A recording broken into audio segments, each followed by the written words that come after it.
Nancy Pelosi and the illustrious AOC get into a catfight. Can we even say that? A Democratic Senate hopeful implodes on launch, and Trump's labor secretary battles allegations of a sweetheart deal with pedophile Jeffrey Epstein. I'm Ben Shapiro. This is The Ben Shapiro Show.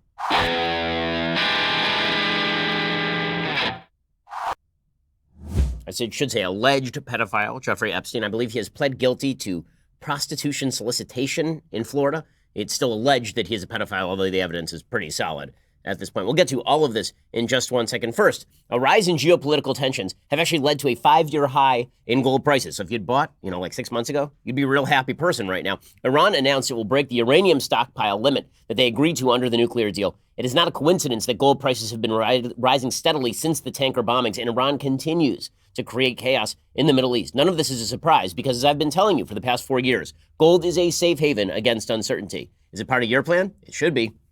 Hedge against inflation and hedge against uncertainty and instability with precious metals. My savings plan is diversified, and yours should be as well. The company I trust with precious metal purchases, Birch Gold Group. I know the folks at Birch Gold Group. They are terrific. Look back historically. When the bottom falls out of everything else, gold tends to safeguard savings. Birch Gold Group has thousands of satisfied customers, countless 5-star reviews, an A+ rating with the Better Business Bureau. Terrific customer service, by the way. Contact Birch Gold Group. Get a free information kit on physical precious metals right now. See if diversifying into gold and silver, at least a little bit, makes sense for you. They have a comprehensive 16-page kit revealing how gold and silver can protect your savings, how you can legally move that IRA or 401k out of stocks and bonds into a precious metals IRA, if that's something that you're into. To get that no-cost, no-obligation kit, text BEN to 474747. Again, text my name, Ben, to 474747. Look to diversify at least a little bit into precious metals in a chaotic era. Okay, so we begin today with the mother of all catfights. I know we're not supposed to say catfight. We were informed by AOC that if two women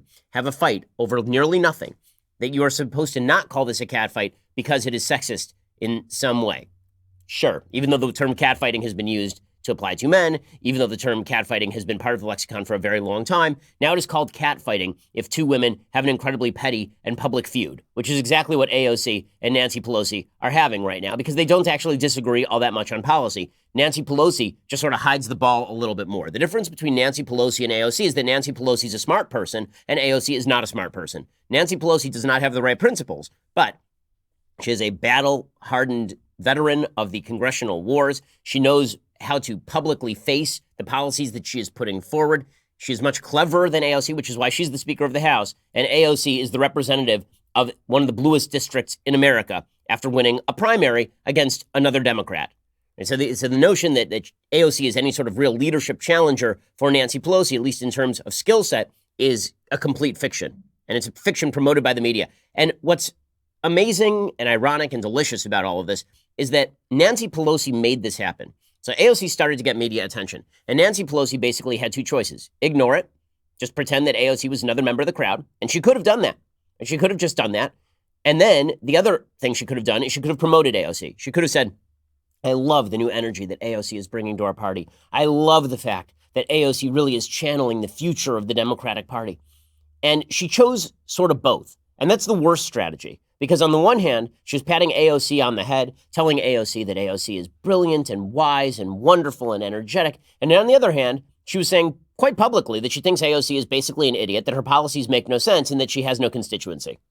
Well, that's not going to make AOC particularly happy. So this is actually Nancy Pelosi's fault, because what she should have been doing was downplaying these jokers from the start. She should have been downplaying AOC. She should have been downplaying Rashida Tlaib. She should have been downplaying Ilhan Omar. She should have always said that they were a very small contingent of the Democratic Party, and she shouldn't have been patting them on the head for their energy. Because you know what else has energy? A rabid dog. Lots of things have energy. Lots of bad things have energy. And Nancy Pelosi was trying to channel that energy. Nancy Pelosi wanted the best of both worlds. She wanted to be able to utilize the cocaine-like power of identity politics that is now bubbling up from the base of the Democratic Party. She wanted to harness it, and then she wanted to use it in her own particular way. But she didn't want any of the after effects of all of that. Well, that's not how this works. The Republican Party, by the way, has found out the same thing. In the 2016 primaries, every single candidate tried to do this with Donald Trump. Every single candidate tried to use Donald Trump. They tried to say, okay, well, Donald Trump, I may disagree with Donald Trump, but his folks are really energetic, and he's bringing a new, interesting energy to the Republican Party primaries.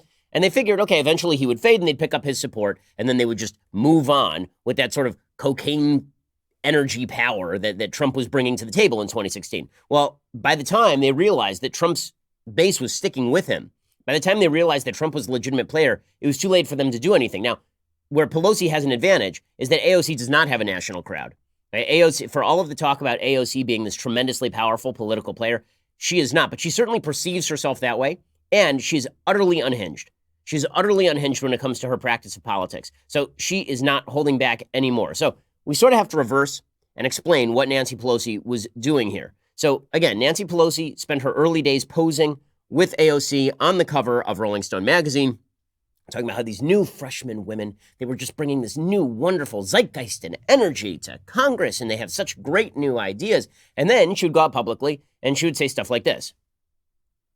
When we won this election, it wasn't in districts like mine or Alexandria's. However, she's a wonderful member of Congress. I think all of our colleagues will attest. But those are districts that are solidly Democratic. This glass of water would win with a D next to its name in those districts. And not to diminish the exuberance and the personality and the rest of Alexandria and the other members. Exuberance and personality. Right? We want the exuberance. We want the personality. But let's be real about this. The only reason she's in Congress is because she was in the bluest district on planet Earth. And she made these kind of comments, Pelosi did, over and over and over again over the past 6 months. She called the Green New Deal the Green Dream or whatever. She sort of mocked it, suggested the Green Dream or whatever they call it. Nobody knows what it is, but they're for it, right? She referred to the Green New Deal, which was AOC's chief policy priority, involving the murder of millions of farting cows and the grounding of all airplanes, as, quote, one of several or maybe many suggestions that we receive. And she sort of shuffled it off to the side because it received 0 votes in the Senate. And then she was asked about AOC's wing, and she got kind of upset about it. And she said, listen, AOC's wing is like 5 people. She likes to minimize the conflicts within her caucus between the moderates and the progressives. You have these wings, AOC and her group on one side. That's like 5 people. No, it's the progressive group. It's more than 5. I'm a progressive. Okay, so there's Nancy Pelosi again dismissing AOC. And then just a few days ago, she did an interview with the New York Times, Maureen Dowd over at the New York Times, and she said, all these people have their public whatever in the Twitter world, but they don't have any following. They're 4 people. That's how many votes they got, which is 100% accurate. I've been saying it since the very beginning. The difference is I think that AOC is a blight on our politics. I think that Nancy Pelosi is similarly a blight on our politics, but a clever blight on our politics at the very least. The problem is once you attack AOC, you can't put that genie back in the bottle. Okay? The AOC is a result of identity politics. She's a result of unhinged progressivism, and that may fuel energy, but like cocaine, there is a very strong temporary high, and then the long-term effects start to kick in. Okay? The John Belushi effect on politics is very much in evidence here. Okay? A lot of brilliance and crazy and wacky. And then comes the downside. It's bad for Nancy Pelosi because now AOC is upset. And AOC has basically suggested that Nancy Pelosi is a racist. So the fight is now out in the open. Both of these sides are going at each other, hammer and tongs. And I'm here for it, man. Hook it straight into my veins. This is my political cocaine. So Nancy Pelosi said on Wednesday she had, quote, no regrets about a comment published over the weekend that seemed to dismiss the influence of some of her highest profile freshmen, including AOC, and privately urged those Democrats to train their fire on Republicans, not on their own colleagues. Pelosi said, I have no regrets about anything. In fact, she got a neck tattoo that said no regrets. Pelosi suggested to Maureen Dowd, of course, that the so-called squad had a limited following inside the House. I saw somebody online refer to AOC and her followers as Sandinistas, which I kind of love.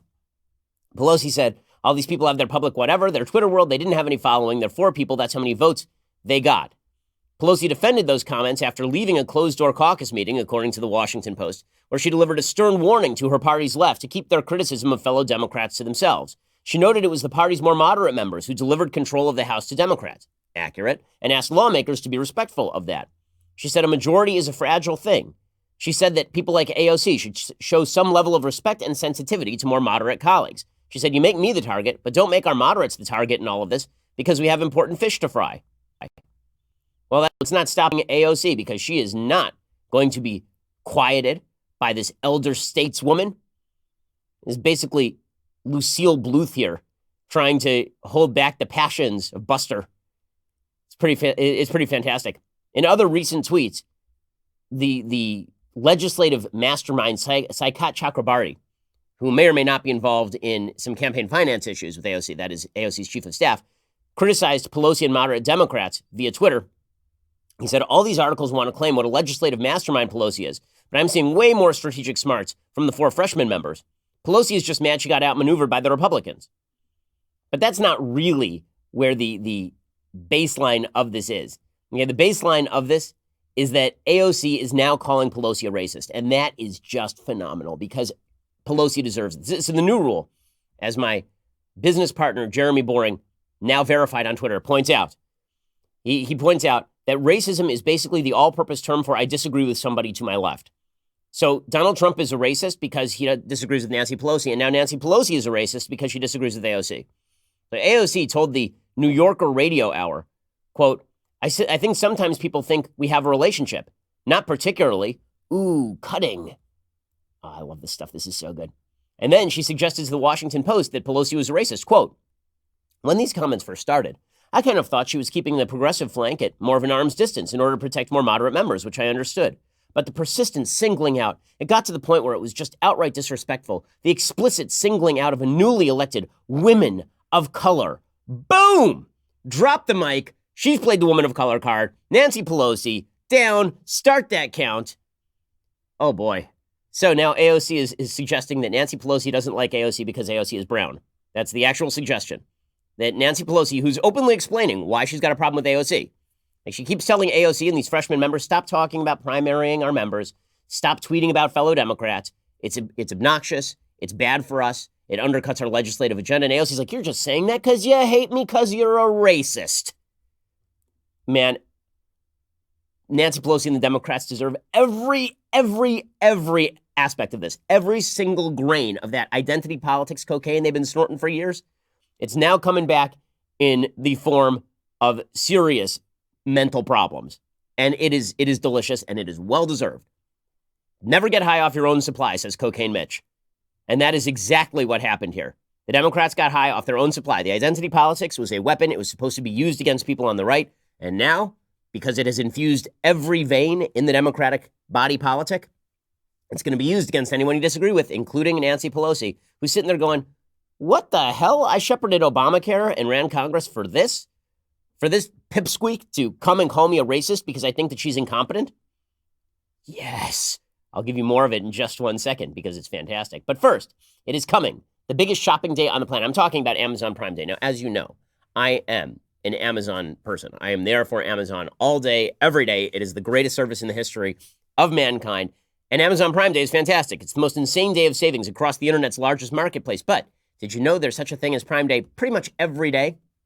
It is indeed possible, and it's easy. All you have to do is use Honey. Honey is a free browser extension that searches the internet for coupon codes. Then, like magic, it automatically applies them to your cart at checkout.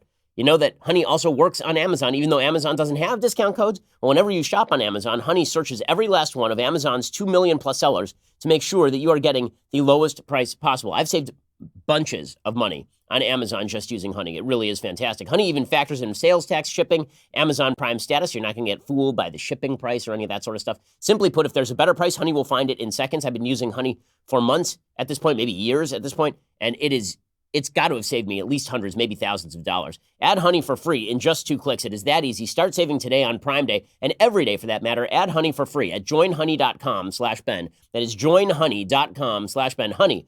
Online savings simplified. Joinhoney.com/Ben and get it installed for free. Alrighty, so AOC going after Pelosi, calling her a racist. Yes. Yes. So the way that this has been working for Democrats for years now is that if you disagree with Democrats, you are a racist. Nancy Pelosi now disagrees with AOC, and that means that she is a racist, which I'm sure that's where this is going.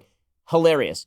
So she posed on the cover of Rolling Stone with AOC and with Rashida Tlaib and with Ilhan Omar. And now that 3-person caucus is turning on Nancy Pelosi and now categorizing her with whom? Tucker Carlson? That's the other person that Ilhan Omar is going after today. Ilhan Omar is suggesting that Tucker Carlson is a racist because he said our immigration system is broken if it's bringing in people like Ilhan Omar who have such a negative view of the country. So I guess Nancy Pelosi is now part of the Tucker Carlson crew. Amazing how as the Overton window shifts lefts, Nancy Pelosi is going to end up being like the co-host of the show by the time the left is done. It's insane. It's totally crazy. And AOC isn't done whining either. And she's feeling very sad for herself, despite the fact that she's insanely prominent based on having won a primary in the bluest district in America. She's insanely prominent based on the fact that she's passed zero legislation or even really been involved in zero serious pieces of legislative movement. Yeah, she's incredibly famous and well-known because she is very good at the Twitter clapbacks, or at least her ghostwriters are. AOC is, and she's feeling very whiny about herself. So how whiny is she? She's complaining now that the Democrats are keeping her too busy. She says they're trying to just give me busy work so that I don't make trouble. She's like a third grader who's upset that the teacher has put her in the corner and given her the Bart Simpson project of writing over and over on a piece of paper, I will not criticize other moderate Democrats. So here's AOC complaining that she's so busy, they're keeping me busy so that I can't do the important stuff, like talk about farting cows and all. I think that ultimately I'm fine with the decision, especially given the committee assignments that I was ultimately given, which were very intense and very rigorous. I was assigned to 2 of some of the busiest committees and 4 subcommittees. So my hands are full. And sometimes I wonder if they're trying to keep me busy. Yeah, that's it. That's it. They're trying to keep you busy because you are so impactful and so important. This is what happens, Nancy, when you give small children unearned self-esteem. This is what happens. And by relative terms, AOC is the child in the Congress. I mean, she's the youngest person in the Congress. She doesn't know anything. And Nancy Pelosi gave her all sorts of credibility. She gave her all sorts of power. And now she's feeling the brunt of that when she tells AOC to stop mouthing off on Twitter quite so much. It's pretty phenomenal. AOC is the teenager, Nancy Pelosi is the mom, and Nancy Pelosi keeps screaming for AOC to turn down the music. And AOC is turning up the music and doing whatever she wants in that bedroom of hers. And not only that, she is then coming downstairs and calling mom the B word. I mean, that is what is happening right here. And it is fantastic. Now, this does have some broader ramifications because AOC does actually represent the loudest wing of the party, even though that wing of the party is minority of the party. So AOC is not merely restricting her criticism to other congressional candidates. She's also going after Joe Biden. So she said in the last couple of days, she was slamming Joe Biden, suggesting that the debate raised questions about his capacity. Joe Biden, his performance on the stage kind of raised some questions with respect to that. But I don't want to say just because someone is 79, they can't or shouldn't run for president. I don't want to use those proxies, that a number as a proxy for capacity. I think you have to assess a person's capacity kind of on a case-by-case basis. Okay, well, now AOC, by the way, not only is she ripping Biden, she's back, like in the last few minutes, to ripping Pelosi. So she was just asked by Manu Raju, who's a reporter over at CNN, if she stands by her comment that Pelosi singles out women of color. Quote, well, I think it's really just pointing out a pattern, right? We're not talking about progressives. It's singling out 4 individuals and knowing the media environment we're operating in, knowing the amount of death threats we get, knowing the amount of concentration of attention. I think it's worth asking why. Yes, yes, and yes, yes. Okay, so here's why this is so radically enjoyable. Ilhan Omar, AOC, Rashida Tlaib, they've been using this crap against everybody who disagrees with them for months at this point. If you disagree with them, it's because you want them to receive death threats or you want them to, God forbid, be killed or something terrible like that. It can't just be you think they're idiots who say stupid and terrible things all the time, that they all, virtually all of those members have been openly associated with vicious anti-Semites, that their proposal ideas are about as relevant as an ejector seat on a helicopter.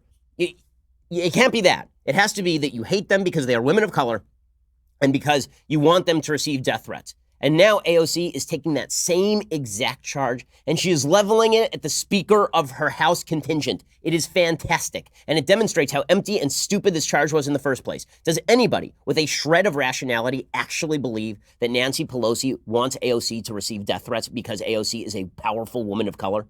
Does anyone really believe that? And if you do believe that, how gullible and dumb are you?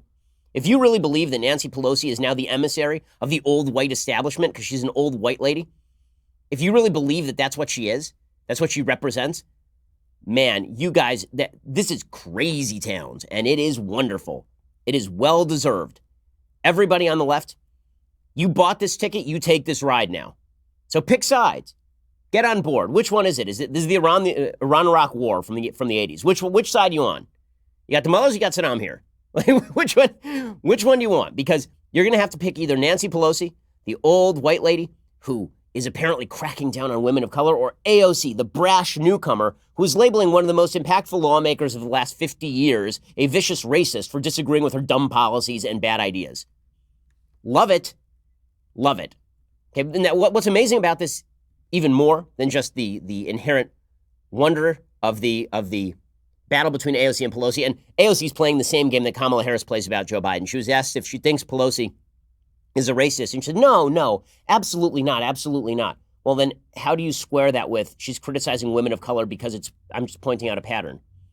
Ayanna Pressley, by the way, said, quote, "In my district, we have 18 shootings since July 3rd. I'm heading into oversight in a child trauma hearing I've been advocating for. I'm not giving this any more oxygen." Ayanna Pressley, who, as I've said, is the Ringo Starr of this Beatles of stupidity in the House Democratic Caucus.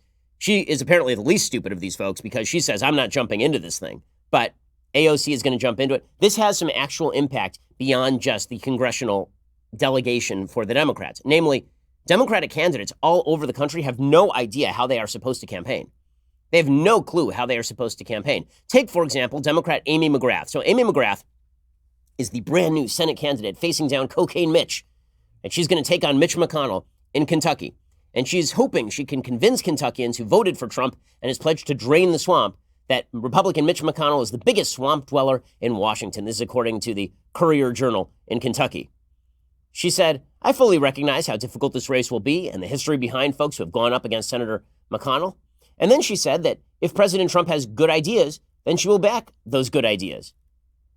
She said, "A lot of Kentuckians voted for Donald Trump because he wasn't part of that political establishment on either side. For me, I'm a Democrat. My husband's Republican. I was an independent for 12 years. It's always been about my country." And in the middle of this interview that she was doing, she made a very interesting statement about Justice Kavanaugh. I'll explain in just 1 second what exactly she said.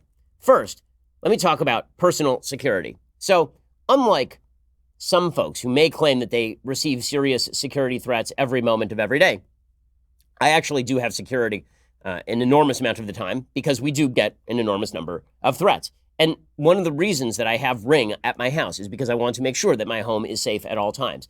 You should have Ring too. Ring's mission is to make neighborhoods safer. You might already know about their smart video doorbells and cameras that protect millions of people everywhere. Ring helps you stay connected to your home anywhere in the world. So if there's a package delivery, a surprise visitor, you will get an alert. You'll be able to see, hear, speak to them all from your phone. You know, whenever I'm out of town on travel and somebody rings the doorbell, very often you want to know who that is because sometimes it's some creeper who's ringing the doorbell to make sure that you're not home before they invade your home and do something. Well, now when you're out of town, you can still pick it up from your phone. You can call the police. It's pretty fantastic. As a subscriber, you have a special offer on a Ring welcome kit available right now at ring.com/Ben. The kit includes a video doorbell and a Chime Pro, which is just what you need to start building that ring of security around your home today. Go to ring.com/Ben. That is ring.com/Ben. I've been using Ring for years. You should too. Ring.com/Ben. Go check them out right now. Okay, so as I say, this Democratic Senate candidate is trying to read the tea leaves in Kentucky, which is a state that Donald Trump won by 30 points.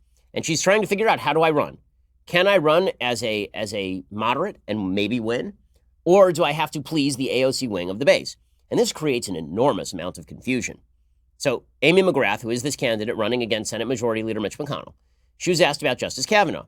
She said, "It's a good question. I didn't listen to all of the hearings. I don't think there was anything, and I'm not a lawyer or a senator on the Judiciary Committee, so I don't know the criteria. But I was very concerned about Judge Kavanaugh, when I felt like there were far-right stances that he had. However, there was nothing in his record that I think would disqualify him in any way. And the fact is, when you have a president in the Senate, this is our system, and so I don't think there was anything that would have disqualified him in my mind." And then she was asked by the Courier-Journal, did the Democrats treat him unfairly with the accusations that were against him waiting until the last minute, as some have said, to try and delay the hearings? McGrath said, "The Supreme Court nominees are a lifetime appointment. I don't fault anyone for bringing up things that could give folks pause about the character of someone getting a lifetime appointment." And then she said that she thought that Christine Blasey Ford's accusations against Justice Kavanaugh were credible. She said, "I think it's credible, but given the amount of time that lapsed in between and from a judicial standpoint, I don't think it would really disqualify him." And she said, "Yeah, I think I probably would have voted for Brett Kavanaugh," which is the correct answer in Kentucky. And in Kentucky, if you're a Democrat, that is the correct answer because if you looked at the polls, you know what was wildly unpopular among Americans? The attempt by Democrats to deprive Kavanaugh of due process based on an evidenceless allegation by one person brought at the last minute by Democratic partisans. Okay, but Amy McGrath is now caught up in this maelstrom inside the Democratic Party of, are you with AOC? Or are you with Nancy Pelosi? Are you with the progressive wing? Or are you with the people who actually want to win? So then Amy McGrath did what is called the rare political double flip-flop, as Comfortably Smug put it on Twitter.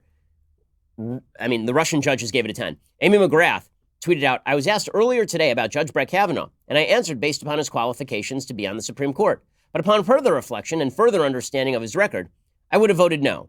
So she said, yeah, I would have voted for him. And then she says, no, I wouldn't have voted for him. And then she continues and tweets out, I know I disappointed many today with my initial answer on how I would have voted on Brett Kavanaugh.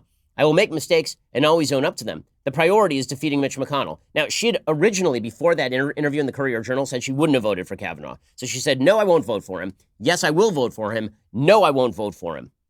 And this is all coming because Democrats don't know how to read their own party base at this point. One of the things that's been happening is that the political parties in the United States, and Donald Trump is excellent proof of this, the political parties in the United States no longer know how to read their own base. They don't know how to read the people they represent. Because here's the truth about American politics.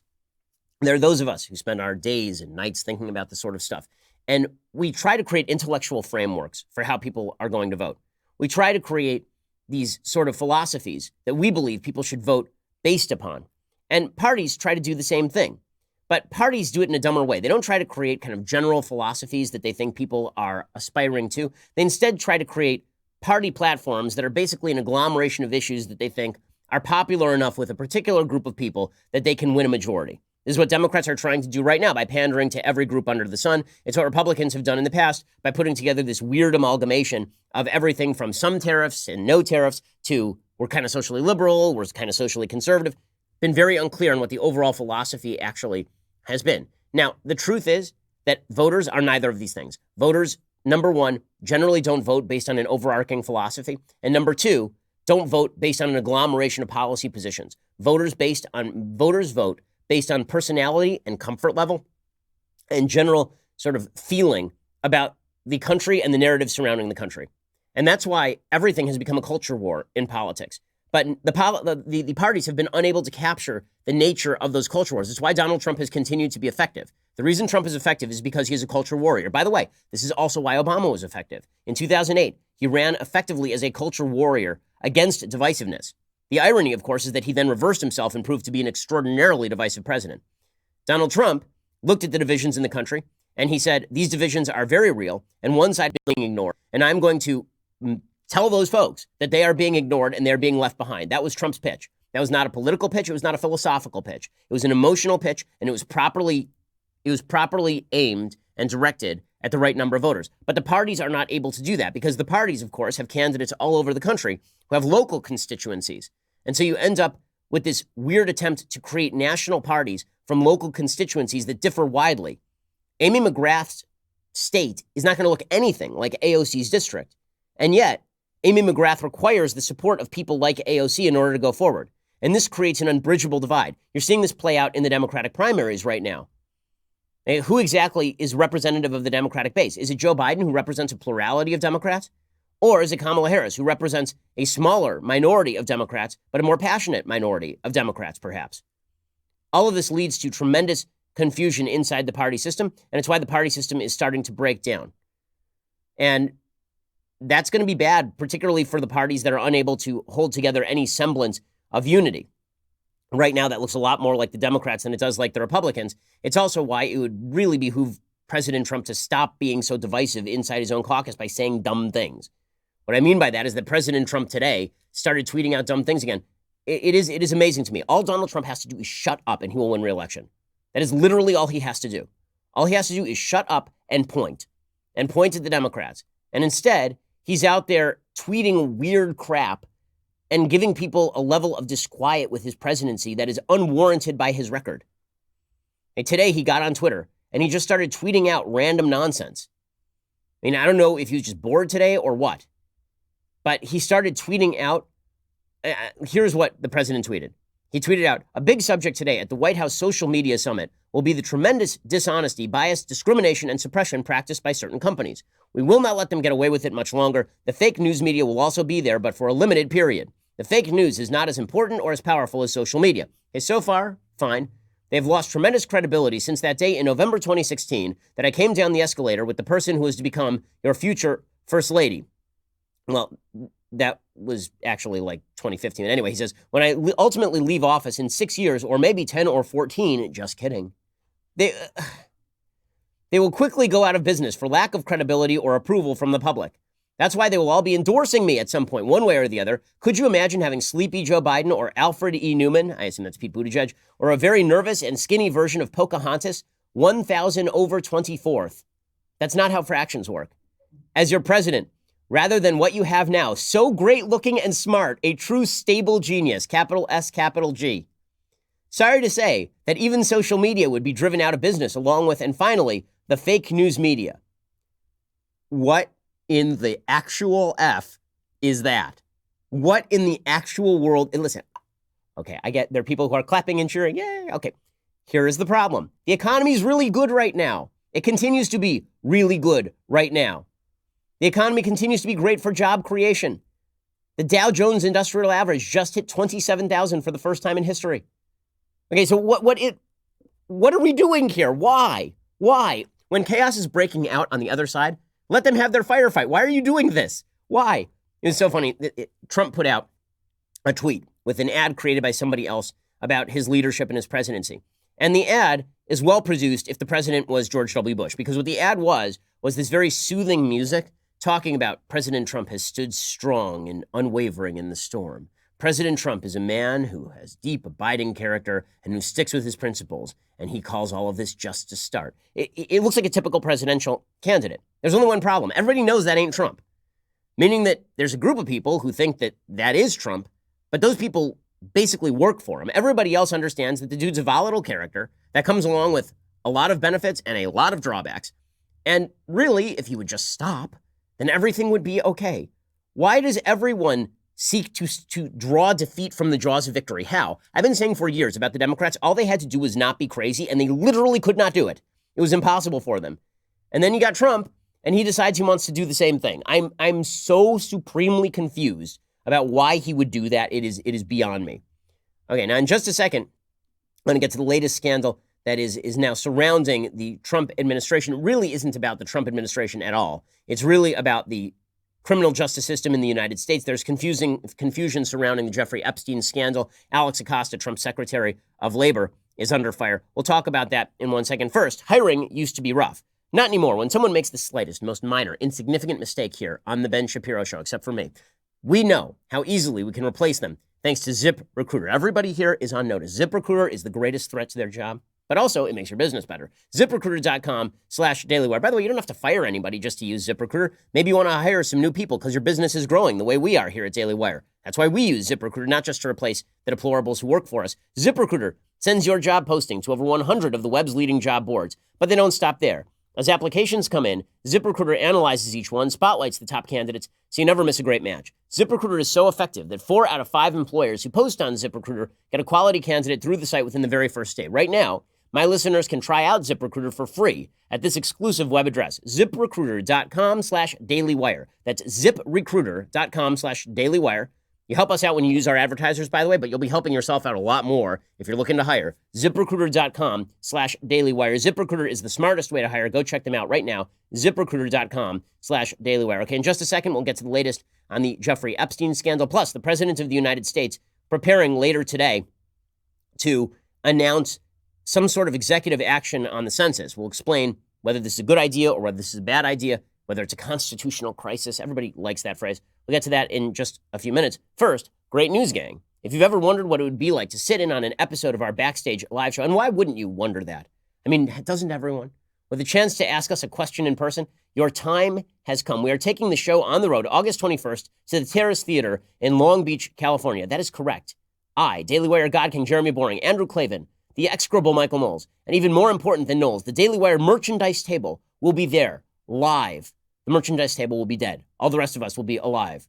unfortunately, in the case of Knowles. Tickets are on sale right now at dailywire.com/backstage. There's still a few VIP ticket packages available. Those include premium seating, photos, and meet and greets with each of us, a gift from me. I mean, I'm out shopping for it right now just for you, and more. So head on over to dailywire.com/backstage. Get your tickets. We will see you there. You never know it might be a locket with a picture. I don't know what it's going to be yet, guys. Head on over to dailywire.com/backstage and get those tickets. Also, give us your subscriptions. Like, really, it helps us. It protects us from the vicissitudes of the nasty left, which tries to deprive us of our advertisers and tries to deplatform us. Go over to dailywire.com right now and subscribe. $9.99 a month, $99 a year gets you this, the greatest in all beverage vessels. Ooh. Check that out right there. You get that for $99 a year. We are the largest, fastest growing conservative podcast and radio show in the nation.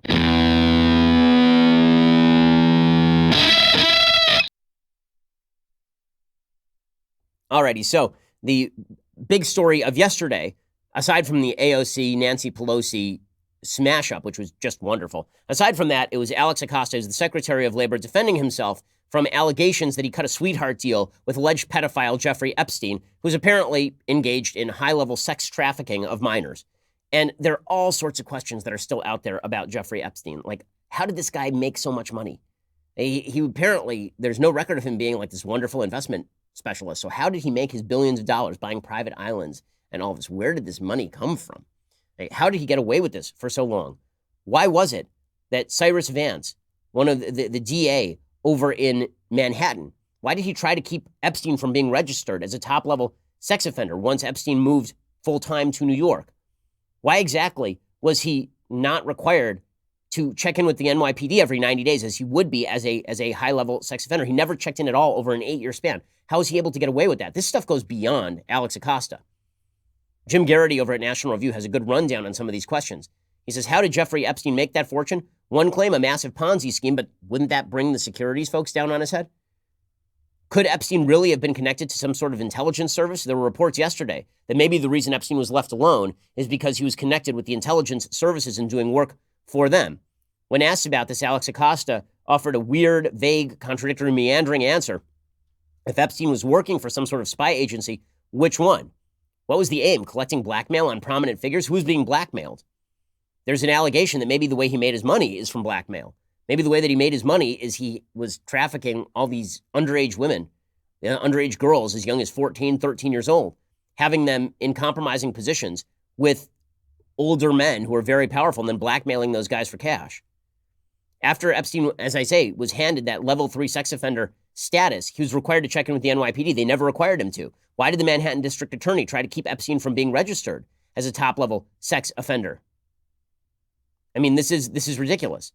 Apparently, a seasoned sex crimes prosecutor from Vance's office argued forcefully in court that Epstein should not be registered that way in New York as a sex offender in New York.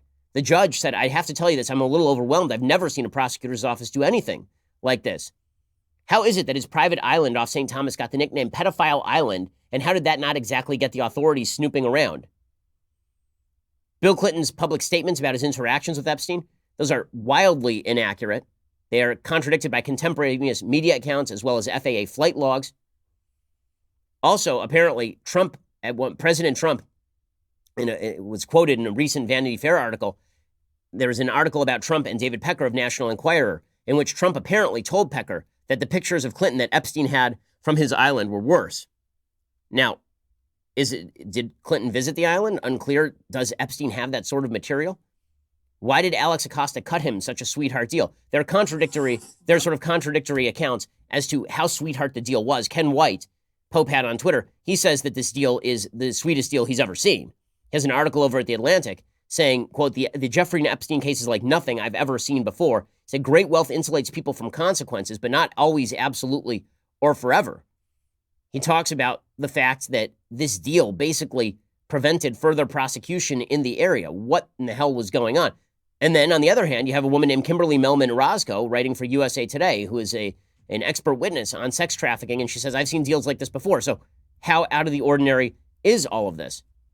Now, all of this is deeply troubling and upsetting, of course. And the fact that and the fact that, all the facts are going to come out means there will be, as I've been saying for days, a lot more shoes to drop. Okay, meanwhile, the other big news of the day is that President Trump is about to take executive action on a census citizenship question that is supposed to happen at like 2 o'clock today Pacific time, 5 o'clock p.m. Eastern.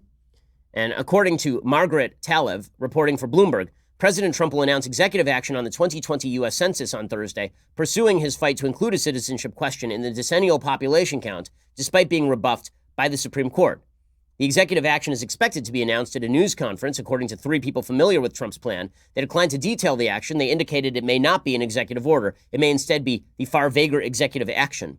So an executive order has at least some precedent in American law. Typically, executive orders are issued in order to carry out a constitutionally authorized duty. An executive action, it's unclear what exactly that constitutes, and it has a far murkier status in American constitutional law because it's kind of made up, is the truth.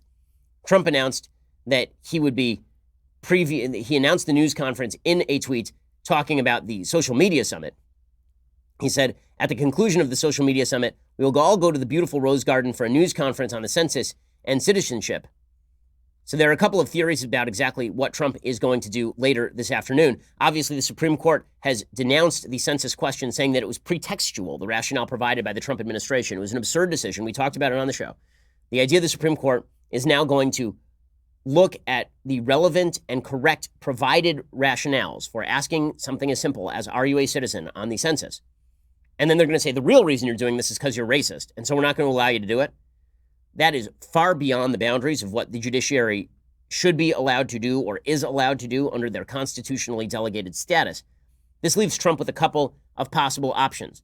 One of those options is more controversial, and one of those options is less controversial. The option that is less controversial is the option that basically President Trump invokes a specific provision of the Constitution and says, I have a constitutional duty to ask this question. Josh Hammer, editor-at-large over here at Daily Wire, he points out that there is a provision of the Constitution in the 14th Amendment, Section 2 text, that says this: when the right to vote is denied to any of the male inhabitants of such state being 21 years of age and citizens of the United States, or in any way abridged except for participation in rebellion or other crime, the basis of representation therein shall be reduced in the proportion which the number of such male citizens shall bear to the whole number of male citizens 21 years of age in such state. So what does that mean? The 14th Amendment basically says that if a state abridges the right to vote, it was written to stop southern states from stopping black people from voting, that the federal government could then abridge the voting power of that state. Congressional reapportionment would take place, wherein there would be a 2-variable formula, and each variable would require citizenship data. So in other words, in order to make possible the implementation of this clause, you do have to have an accurate count of the number of people in the country legally in a particular district. And that would be the case, that the White House, that the executive branch is mandated to do this by the 14th Amendment, Section 2. That seems fairly clear-cut, actually. So that is the less controversial way of doing it. There's a solid legal rationale. It seems fairly unchallengeable. What is the Supreme Court going to say? We will not allow you to ask a question that you are constitutionally mandated to ask so that you can actually fulfill the obligations of Amendment 14. And that is the less controversial way of doing it. The more controversial way of doing it is Trump just says, screw you to the Supreme Court, and goes ahead and puts a censorship question on there, doesn't offer any rationale, and says, listen, we have the power under the Census Act. If Congress wants to deprive us of that power, it can do so at any time, but we are not bound by extraordinary judicial decisions. Now, on the one hand, I like the first move because it is indeed less controversial legally, and it's a pretty obvious out. On the other hand, I have long been an advocate of the notion of departmentalism. Departmentalism is the basic idea that the Supreme Court does not get to tell all of the other branches that its interpretation of the Constitution is paramount. There's a difference, in other words, between judicial review and judicial supremacy. So judicial review is the idea that the Supreme Court and the judiciary of the United States has the ability to decide whether it will apply a law that is in conflict with the Constitution of the United States. But that is not judicial supremacy, meaning that the Supreme Court's interpretation of the Constitution itself is not paramount. They are not kings. They are not cadis sitting under trees deciding how the Constitution is to be applied to everyone. That the Supreme Court does not get to tell every other branch how to do its business, especially because they're unelected.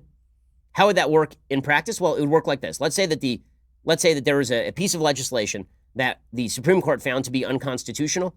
Well, then the judiciary of the United States would simply refuse to apply that law at all, right? It would become inoperative in the judicial system. And what would happen if the other branches decided that, let's say, the executive branch wanted to go ahead with something like the census question? Well, then it falls to Congress, doesn't it? Which is where it should be. That's where it should be. If Congress wants to take back power from the presidency, they can do that at any time by revising the Census Act. That is all they have to do. This is a political question. The Marbury versus Madison decision, which has been, there's a solid case to be made, it has been misread for years to suggest judicial supremacy rather than judicial review. The Marbury versus Madison decision is a very untenable decision legally. That is not just my opinion. That's the opinion of folks like Alexander Bickel, former Yale law professor who wrote a very famous book called The Least Dangerous Branch.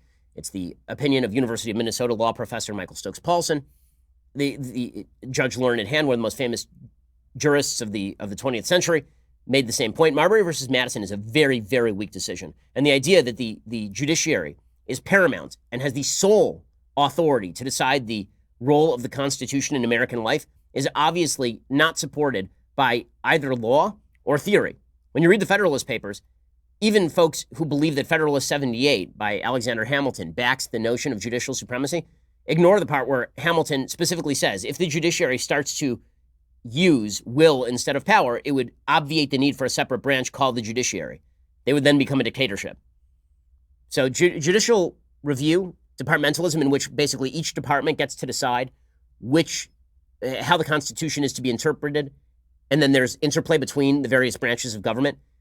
That seems more like the checks and balances the founders had in mind than the artificially created power of judicial supremacy, which really didn't come into full-fledged until like the Dred Scott decision, the worst decision in the history of the United States.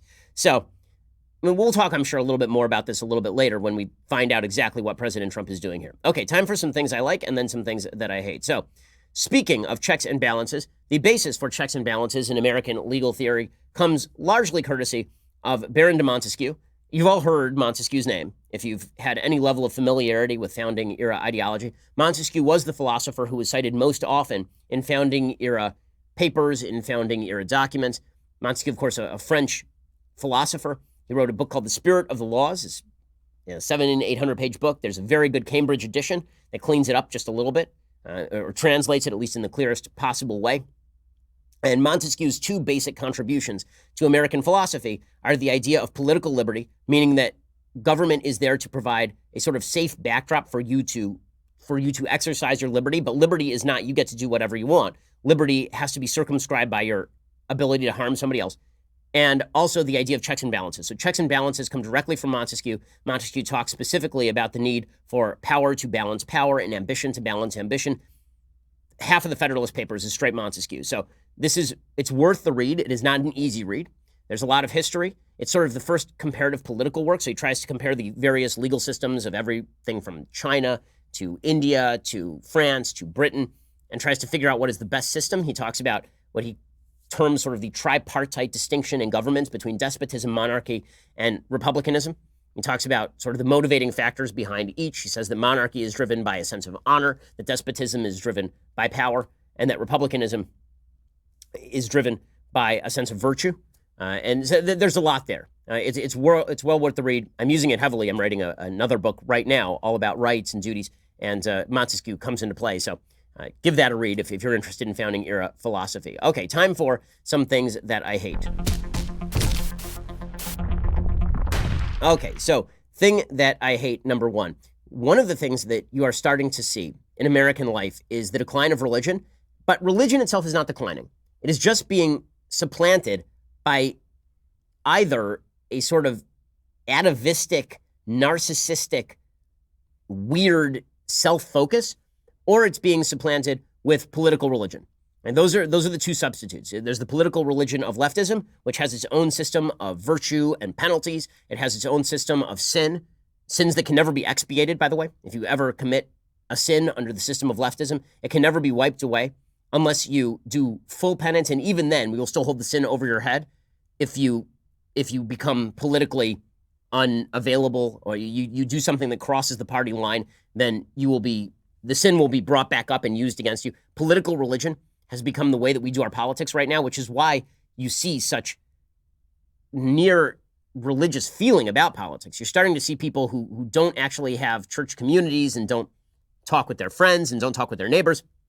And they're supplanting this with a sense of religious virtue when it comes to, and undoubted religious virtue when it comes to their own politics. So if you disagree with prevailing views about how climate change should be dealt with, namely with vast transnational regulation, if you oppose that, then you are a denier. I mean, this is religious type language. You are then a denier, even if you accept that climate change is happening just like the IPCC says it is.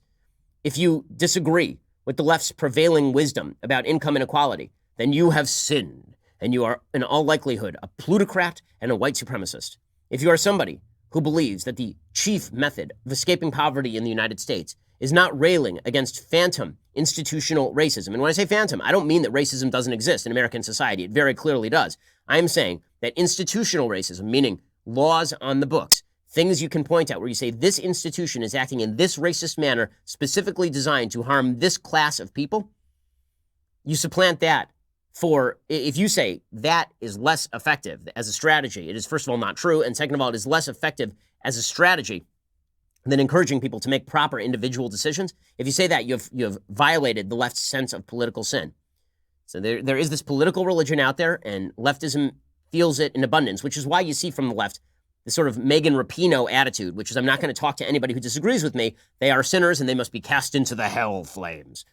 And then there is actual paganism. And there is a return. Listen, people have religious instinct. The religious instinct is twofold. One, to put an organized principle on all of life, to look at the patterns around us in the world and try to discern those patterns and try to figure out what exactly is going on around us. This is what the human brain does. And that leads, in some cases, to the idea of a unifying creator who created a natural plan. This is how you get to the idea of natural law.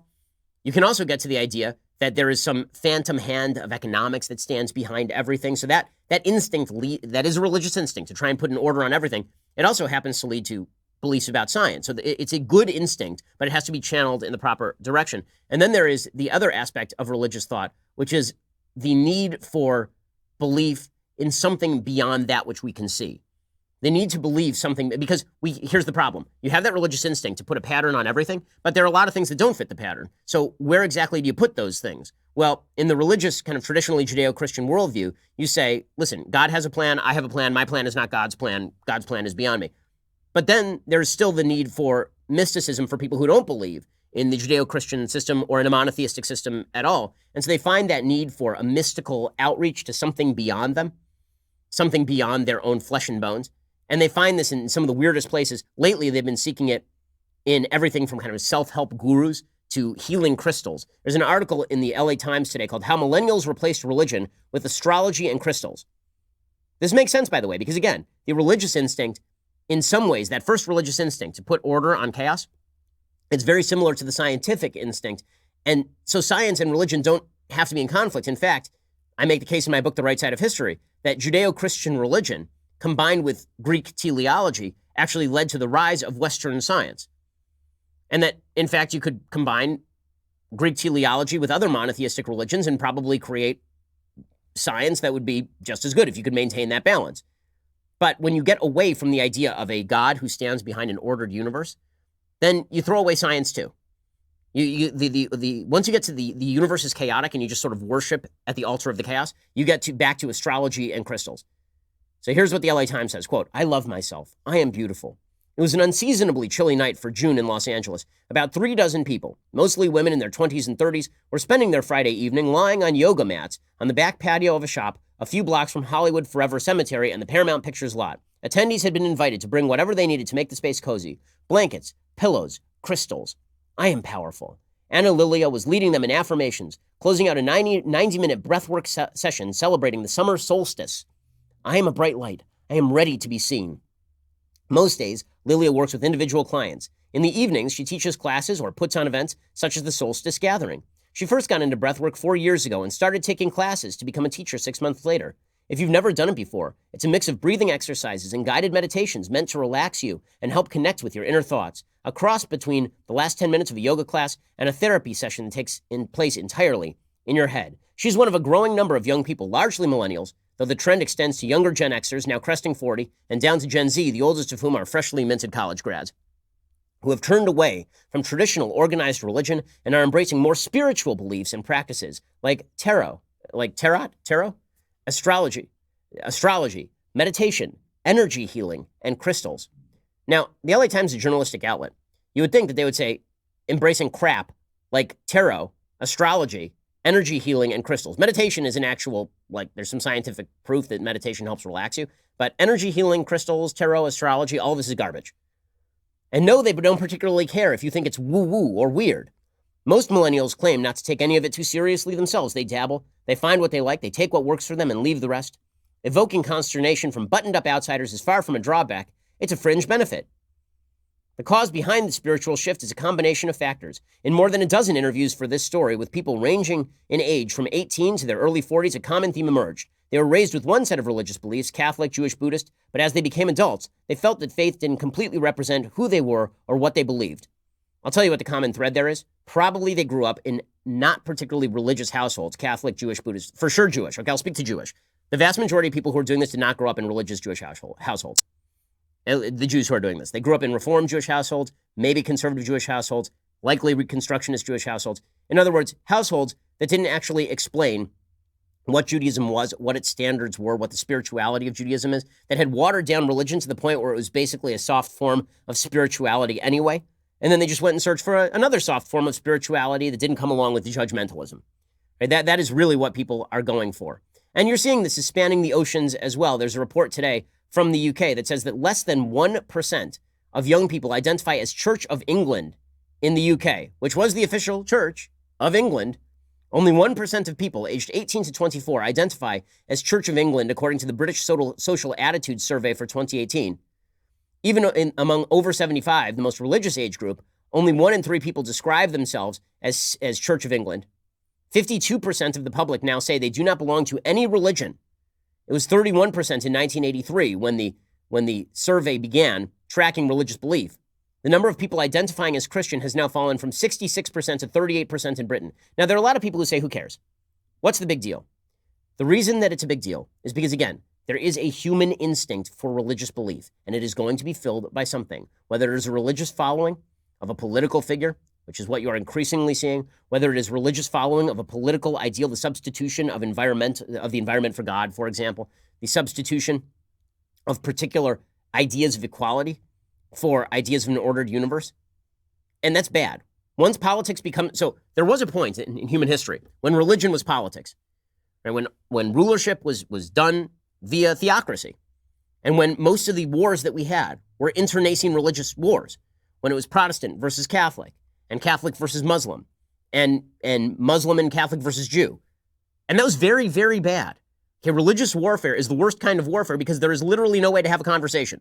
You cannot have a conversation with somebody when your belief is that they are going directly to hell and you're going directly to heaven, and that is the subject of the conversation. You can't have conversations that way.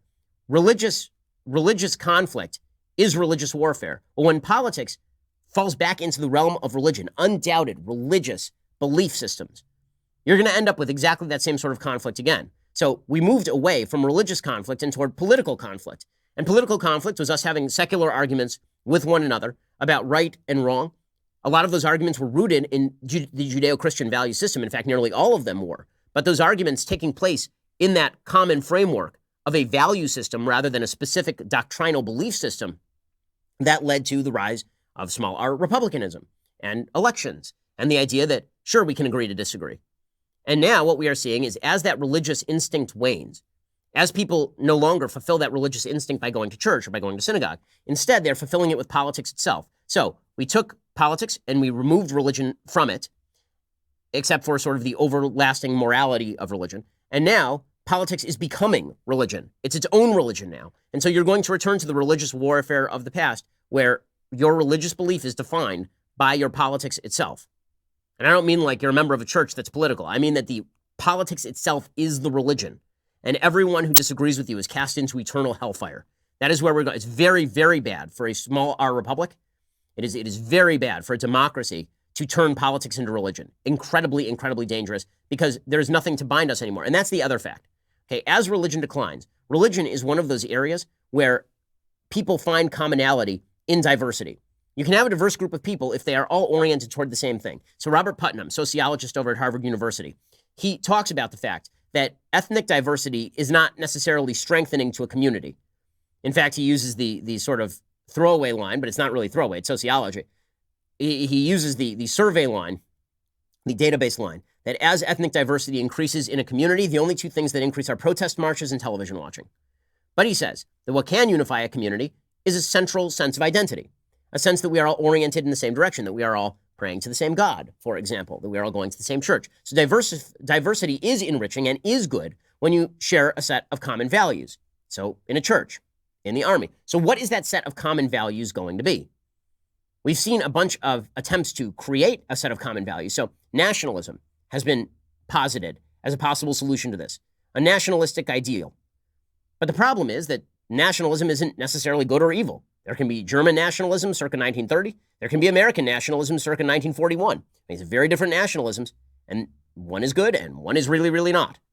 It depends on the nature of the nationalism. So can that fill the gap? Only if it turns out that the nationalism itself is a vessel that is filled with a philosophy rooted in exactly the Judeo-Christian value systems that are now being thrown away. So I'm not sure empty nationalism does the trick. How about the constitutional values? Now, I've said that you can believe constitutional values. You can believe the philosophies of the founding without being a religious human being.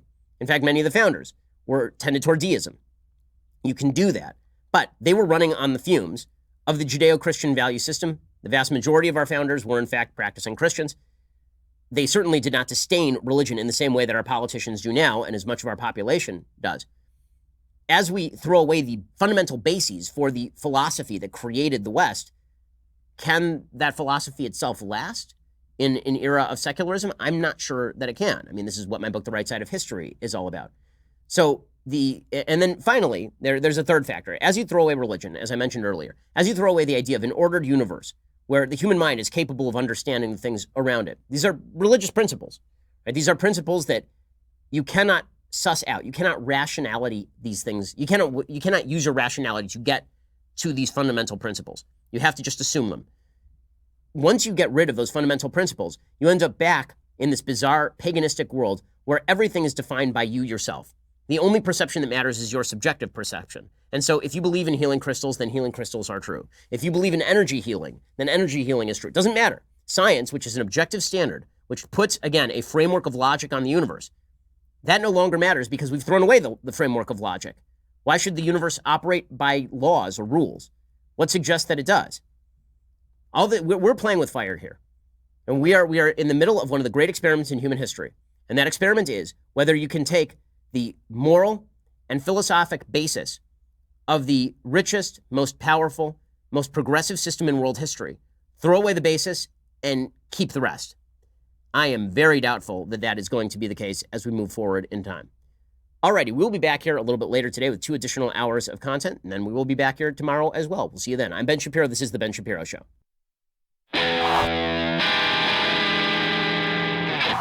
The Ben Shapiro Show is produced by Robert Sterling, directed by Mike Joyner, executive producer Jeremy Boring, senior producer Jonathan Hay. Our supervising producer is Mathis Glover, and our technical producer is Austin Stevens, edited by Adam Sayevitz. Audio is mixed by Mike Coromina.